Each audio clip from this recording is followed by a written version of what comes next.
Blimey, soon knock that back. Well, you've been sort of doing the work.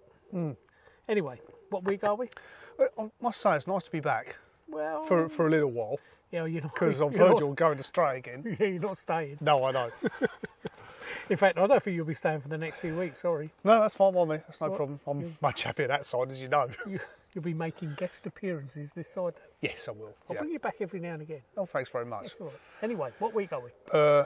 Episode 30. Jesus, 30 weeks we've been doing this. Yeah, I know. It's incredible, We've isn't been it? boring these people. And there's still one or two watching as well. Yeah, Unbelievable. Isn't it? Only one or two. Anyway, where are we? We are in just outside Colchester. Yep. In Woodpecker Meadow. Yep. Little village of East Thorpe in Essex, obviously. Nice site. Very nice too. Little CS. Yep. And why are we here? Why are we here? Well, we're here principally for a wedding. Yep. My cousin's youngest is getting married next Friday. Yep. And we're also here because it's quite cheap. No, but we're in Colchester for the Yes. wedding, really, Yes. aren't we? Yep. And we decided that we would have 2 weeks here, didn't we? Yep. Because it was cheap. No, we thought we'd have 2 weeks here. It's like a midweek break, because I've had a break this week, haven't I? Yes, you have. You've been studying your eyelids quite a bit, haven't you? Yeah, it's just, I've cleaned one side of Patsy. Yeah, as well. she's looking good too. Yeah, I've cleaned Very one good. side of Yeah, Patsy. for an old girl, she scrubs up quite well, doesn't she? And in between editing and blog writing and Yep. catching up with accounts, you've had some relaxation. Yes, a bit. Yes. I like to work into Yeah, I've been relaxed as a newt a couple of times. a couple of times. Yeah. Anyway, it's a great site, great area. Yep. Your cousins have looked after us quite Very well. Yes. so Just far. come back from Sunday dinner, haven't we? On a Yes, Saturday. Yeah. I know, it's really nice. It's as pretty well. lovely, yeah. It was Especially as a Shiraz. it's absolutely gorgeous.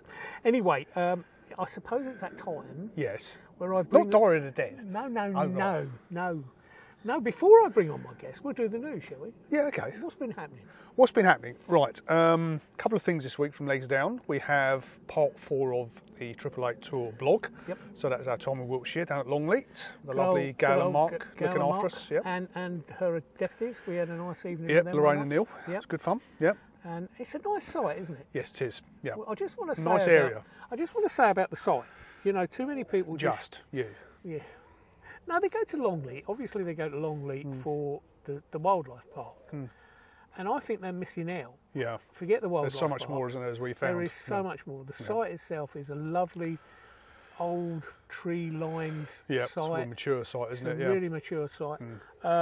And it's in the most beautifulest of areas, isn't it? And there's a few good pubs around, isn't there? Yes, there is, yes. A few good pubs. Yeah. So look at the blog. There'll be a site tour and a site arrival. Yep. Site review. Site review. Yep. There's some videos as well coming out, isn't there? Yes. So yeah, there's all Eventually, yeah. that. Eventually. So I just wanted to say that, you know, get down to Longleat, say hello to Gal Yeah, and Mark. you'll be when well you get looked after. down. There is more than wildlife at Longleat. Yes. And it's a very quiet site. Yeah, it's very Apart quiet. from the odd lion noise or...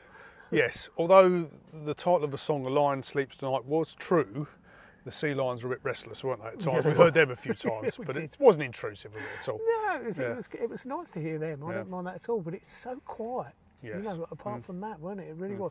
Anyway, we must press on. What else? What else have we got? Well, this week we're starting Site Tour Tuesday.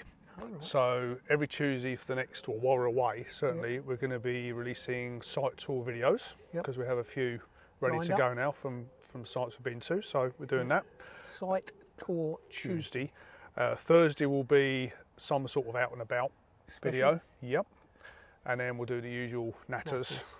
Of which next week. we've got a few more guests lined up. Yes, you've gone astray again, haven't you? Yeah, I've got quite a few lined up in the next few weeks. So I think some of them are going to be very interested. Yes. Well, I think they all are. Yeah, they're very. I've got a really young man coming. on Yes, you natters have. hour. Yes, Yeah, yes. Steady, yeah, down, boy. Yeah. Anyway, We need to discuss the poll results. yes, we've been a bit amiss with the polls. Yeah, Sorry, but we're coming back to it. We're coming back to it. We've been putting them out, but we haven't been really discussing them, have No. we? So let's talk about last week's Right. poll. ATC on caravans with Alco. This question What's it? come from Lee Davey, yeah? Yes, should ATC or trailer control be fitted as standard to all caravans? It's already fitted to lots, particularly those higher up, sort of the higher up the scale.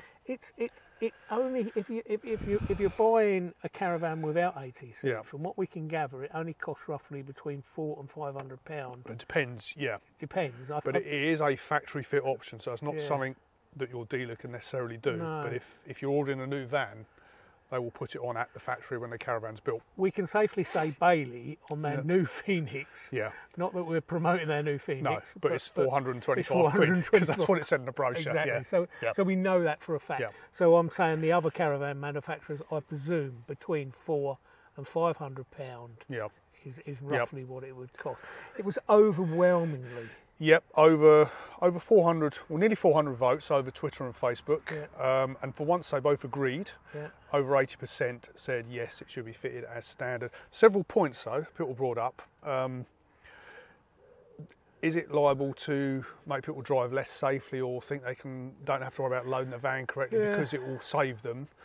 We've had this in the past with things like ABS and what have you, and other sort of safety things. But I think overall it's a good idea. Yeah, I think overall there was, and there is one or two people, questioning, its viability. But you can't take away 82% really want it as standard. Yeah, and if it's a decent safety measure, then why not? So it makes sense. So yeah, good poll. Another poll coming out tomorrow after Yes, this. and that's going to be concerning awnings. Yes, so we're going to be talking about erections. Yes. You know. Polls or not, we'll leave it at that. Okay. Yeah. We'll put that out late tomorrow night sometime anyway. Yes. So that's next week's poll. Yep. Please vote. It makes it interesting. I like it when they comment as well, because that makes it really interesting, doesn't it? So anyway, that's it really for this week. So on the time for me to time for you to bugger off, mate. Okay. I've got another young man tonight. Yes. Well, he's younger than me anyway. Yeah, well, most people are, Trev. I think he's younger than you as well. Yes, he is. Yeah. Is he? Yes. I don't say anything. No. Okay. It's Caravan Nut. The Caravan Nut. The Caravan Nut. Martin. Not to be mistaken with David Bell. Yep. Caravan Trials on Trails. Yep. On Twitter. Yeah. But the Caravan Nut. Yeah, you don't need to introduce him because you do it in the video. I do it in the video, don't I? Yeah. So anyway, I'll let you introduce it then. right, it's Martin, aka the Caravan Nut, talking to him. Thank you. Enjoy. Yep. Okay, another Natters special. This time we're in Swindon. We're at the Bailey Caravan launch of the Phoenix, and you can see them in the background. But sitting with me tonight is another new partner. It's Martin, i.e. Caravan Trails. Caravan Trails on Twitter, and the Caravan Nut. Not to be mistaken with Caravan Nut, which is David Bell. Yes, there is some similarities actually. But, really? Yeah, there is some similarities. But he might disagree. He perhaps will disagree. Actually. Anyway, Martin, what we're going to chat about is, when did you first start caravan? We first started about 6 years ago. We were on holiday in Corfu, and I've always fancied a caravan. We had caravans when my parents had caravans, and I sat around the pool with my wife, and I said, I fancy a caravan, and she swore at me and said that's not happening. And then when we got home from the holiday 2 months later, I bought a caravan. So I think I did something right. It was a very cheap caravan, but nevertheless we started our caravan, journey then. Is she still swearing at you? No, she absolutely loves it. Really? She loves it. I can't believe how much she's taken it on board, and she really does love going away in the caravan now. And I think the amount of ollies that you can have in a caravan as opposed to going away and And you've got 2 children? Got 2 children. Molly, who's 11, who comes with us now, but our 17-year-old's too cool for the caravan now. We've heard this an awful lot, that once they get to 16, suddenly caravanning is not cool, and sleeping in the awning or a pup tent is. I think it's that independence, and well, having said that, next year we're going to Greece. I've been made to go to Greece, and she wants to come on that one. Yeah, it's funny that, isn't it? Anyway, we're really here to talk about your channel, your video channel. I personally like it. Thank you. I think you do a great video, not only when you're out with the family. Some of your how-to videos are priceless, I think. Especially one of the latest ones you did, and I don't know how you did it, was fitting the motor mover. Yeah, I was unsure about doing it. I'd watched a couple of videos, as everybody does, and I watched a couple of videos, and I thought, I'm going to do this, and it paid off, I think. I think you was very brave.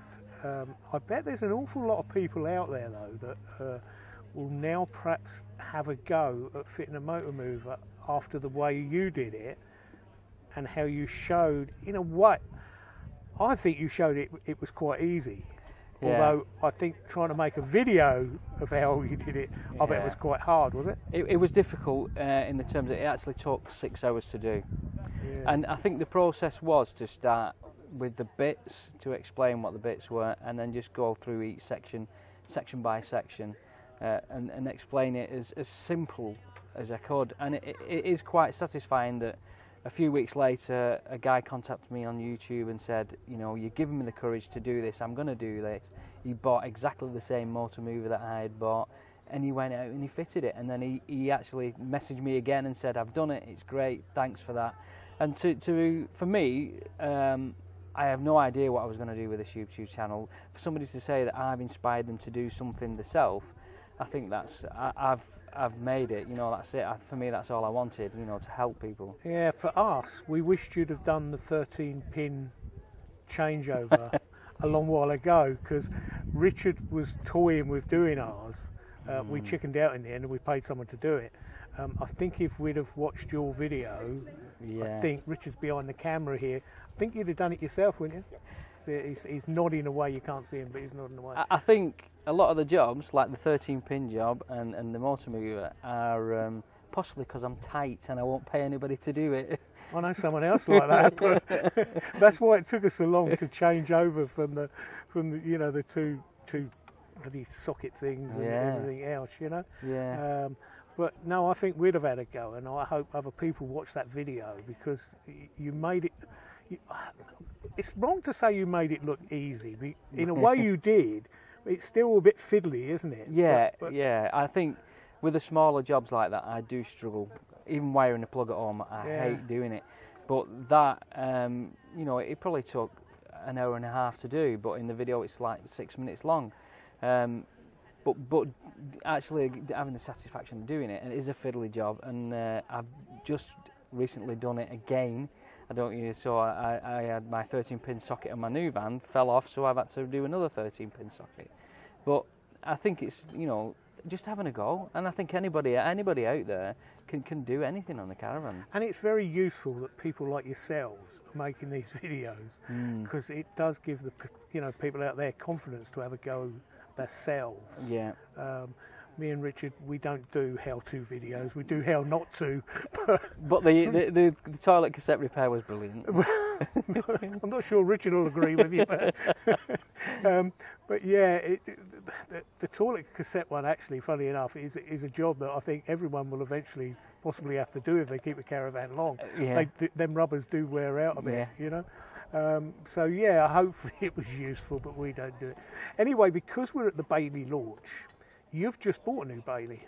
Yes, well, I've bought a 2011 Unicorn. I didn't want to go new, and one of the reasons I didn't want to go new is because if I go new, I'll have no jobs to do, and I'll have nothing to film. So the idea is to make sure that I can keep topping up little... Happy with it? Yeah, yeah, I think we looked for a long time. We looked for about 18 months. We looked at everything. And to be honest with you, we originally looked at the Bailey Unicorn, was the first van that we looked at. And then we looked at everything else, and we ended up with the very first van that we looked at. Really? Sometimes happens, that does. Yeah, a fixed bed, we love the fixed bed. The French bed, it's got the ALD heating. It's just a different world. I know it's a 2011, but it is brilliant. Love it. Excellent. So you're pleased. Anyway, I suppose because we're here and you've had now a chance to look round this new, I keep wanting to call it something else, but it's the Phoenix. It's the Phoenix. I should get into trouble if I called it something else, but I keep, you know. Anyway, the Phoenix. What's your opinion of the Phoenix? Brilliant. It's not an entry level. No, we mustn't call it an entry level. Call it an entry well, level. we can call it an entry level because we're not wearing one of them blue shirts of Bailey. So, no. But Bailey like to call it the first choice. The first choice, and I agree with that. It's the first choice. When you go in that van, it doesn't feel like like the Pursuit used to feel. Yeah. There is I think there is an element of upmarketness in it, and I think it feels and looks fantastic. The new front window, I think, helps with that. It sort of like puts it within the range. Look, you can easily identify it as a Bailey. If that was coming down the road, you probably wouldn't recognise which model it was until you got really close. But you can, you can identify it as a Bailey. I'm impressed. I love the plainness of the colour scheme. I think wives out there will love that plainness, so they can do their own thing. I'm impressed that they've brought back the stable door. Yeah. So, Yeah. So all in all, I think it's good. Anyway, it's been great talking to you, Martin. Thank you. On this Natters special, yet another one where I've got a new partner and rejected him. Poor Rich. He's starting to get... He's smiling though. Yeah, he's getting a complex about it. Anyway, Martin, thanks very much. Thank you very much. All right.